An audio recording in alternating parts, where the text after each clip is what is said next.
वंदे मातरम को लेकर के उसकी रचना के 150 साल मनाए जा रहे हैं। आज से ठीक 150 साल पहले बंकिम चंद्र चटर्जी के द्वारा इसकी रचना हुई थी। उस समय उन्होंने अपने प्रसिद्ध उपन्यास आनंद मठ का इसे हिस्सा बनाया था, लेकिन धीरे धीरे इसकी लोकप्रियता इतनी बढ़ गई और ये भारत के स्वतंत्रता संग्राम और राष्ट्रवाद का एक प्रतीक बनता गया और इस तरह से इसकी अलग से भी रचनाएं होने लगी और अलग से इसका गुणगान और उपयोग भी होने लगा। और जब इसकी रचना हुई थी जिस समय, तब कुछ ही बरस पहले आज़ादी का पहला जंग हुआ था 1857 का, और पहली बार विदेशी हुक्मरानों के विरोध में अपने आत्म सम्मान को लेकर के और स्वाभिमान को लेकर के ज्वाला प्रज्वलित हुई थी।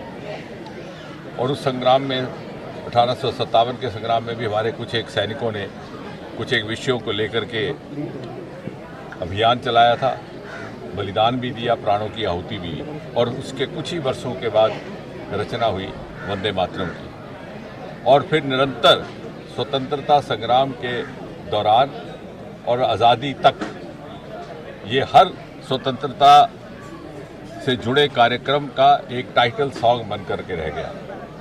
और इसी के चलते 1950 में जबकि पहला गणतंत्र दिवस मनाया जाना था, उसके कुछ ही रोज़ पहले बाबू राजेंद्र प्रसाद जी ने घोषणा की कि इसको राष्ट्रगान के रूप में स्वीकार किया जाएगा, जहां एक तरफ रविंद्रनाथ टैगोर का जनगण मन, वहीं उसी तरह बंकिम चंद्र जी का वंदे मातरम। और आज प्रातः प्रधानमंत्री जी ने स्वयं एक बहुत बड़े विशाल कार्यक्रम को संबोधित किया है दिल्ली में, और योजना ये थी उन्हीं की कल्पना से कि लगभग 150 स्थानों में कम से कम इसका आयोजन किया जाएगा। जब हमें ये पेशकश दी गई कि हम कहाँ रहेंगे, तो हमारे मन में ख्याल आया कि हमारा तो सौभाग्य है कि हमारा ताल्लुक उस क्षेत्र के साथ है जो पहले ही सीमा पर बसता है। यहाँ के विधायक हैं, मैं यहाँ का सांसद हूँ, अंतर्राष्ट्रीय सीमा पर हमारा चुनावी क्षेत्र है, ज़ीरो लाइन पर हम इस समय खड़े हैं, तो क्यों ना हम इसका आयोजन यहाँ ही जाके करें, क्योंकि इससे बढ़िया जगह क्या होती है। ये BSF के जवान दिन रात जो जागते रहते हैं ताकि हम नींद एक अब आराम की नींद सो सके, कई बार खाली पेट गश्त देते हैं ताकि हम अपना कामकाज का निर्वाह कर सकें। और ये अगर अपना दायित्व इतना बखूबी ना निभाएं तो शायद हम अपनी दिनचर्या ना निभा पाएँ। इनका जितना सम्मान किया जाए, इनके आगे जितना अभिनंदन किया जाए कम है। और ये भी कोई बहुत बड़ा अभिनंदन तो नहीं, लेकिन अपने जो मन में एहसास आया है उसको प्रकट करने का एक विनम्र सा प्रयास है।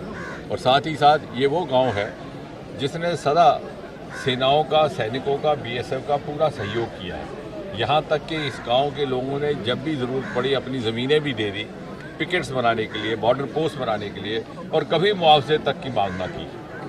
लेकिन मोदी सरकार के आने के बाद, क्योंकि मोदी जी ने बड़ी संवेदनशीलता के साथ प्रशासन को चलाने का हमें एक ढंग सिखाया है, तो ये समझा गया कि जो इनका आर्थिक जो नुकसान हुआ है या जो इनकी आर्थिक पूर्ति हो सकती है वो भी की जाए। और इसलिए मुझे ये बात भी कहते हुए आनंद महसूस हो रहा है कि अभी 2 ही सप्ताह पहले प्रधानमंत्री जी के हस्तक्षेप से इनको मुआवजा देने के आदेश भी जारी कर दिए गए हैं।